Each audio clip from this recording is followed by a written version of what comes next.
Hello and welcome to day 2 of the Embodied Gratitude Journal. Nice to have you here. My name is Jenny Glick. I'm your guide for the next couple of days as we're practicing being embodied in our gratitude. This is the time of year during the holidays when so many people are spending time with friends and family and reflecting on the year, and gratitude is often a part of our sacred practices, of our daily practices.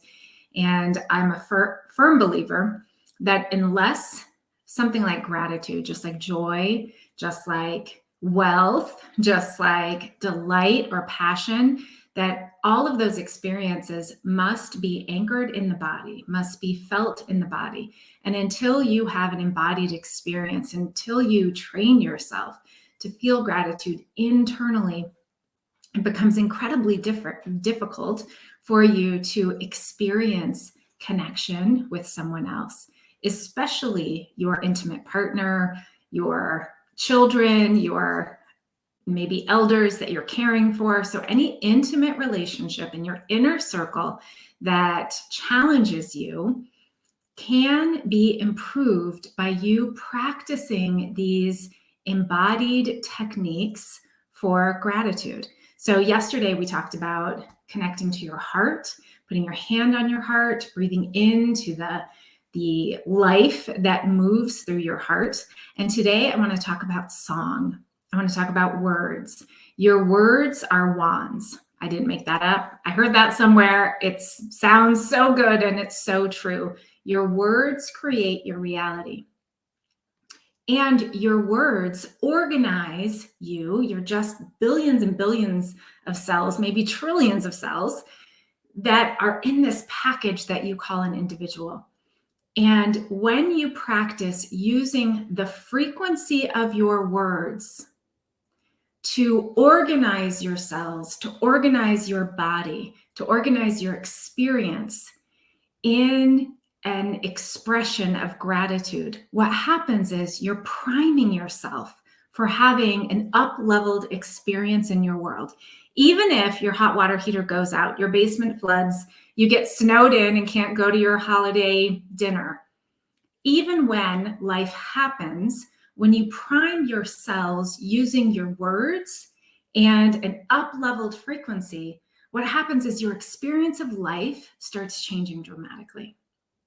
So I want to give you a couple of things to practice today and in the next coming days. So I'm a huge fan of song, and song is an opportunity for us to use our words to sing ourselves into a higher frequency, a higher state of feeling. So yesterday, as I was walking, good morning. Yesterday, as I was walking my dog Jane after I did my offering here with you all of the day 1 of our gratitude challenge, I started singing because that's what I do. And here's what I sang. I am grateful. I am grateful for your love. That's what I sang. And I don't know where it just came. And I realized I was singing to myself. That I was singing to myself, I'm grateful that you are willing to love me, that you're willing to show up for me through walk, through fresh air, through being vulnerable and showing up to be of service to women in the world, through taking a hot bath, through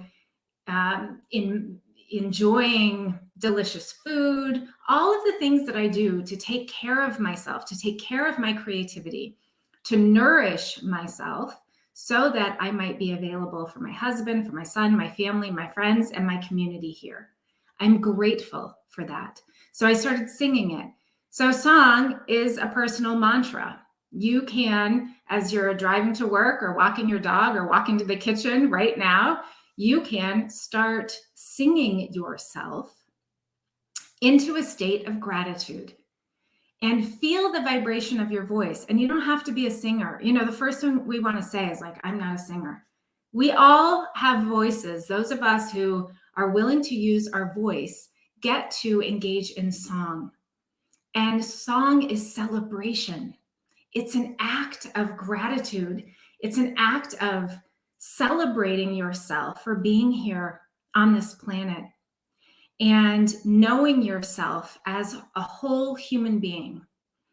The reason why the practice of gratitude, one of the many reasons why it's so important, is many of us have old viral programming around scarcity, not enoughness, that we're not safe, that we shouldn't show up fully as ourselves, that we will be rejected. We have so many old stories personally, and then we live in a culture that is constantly feeding us an invitation to be afraid.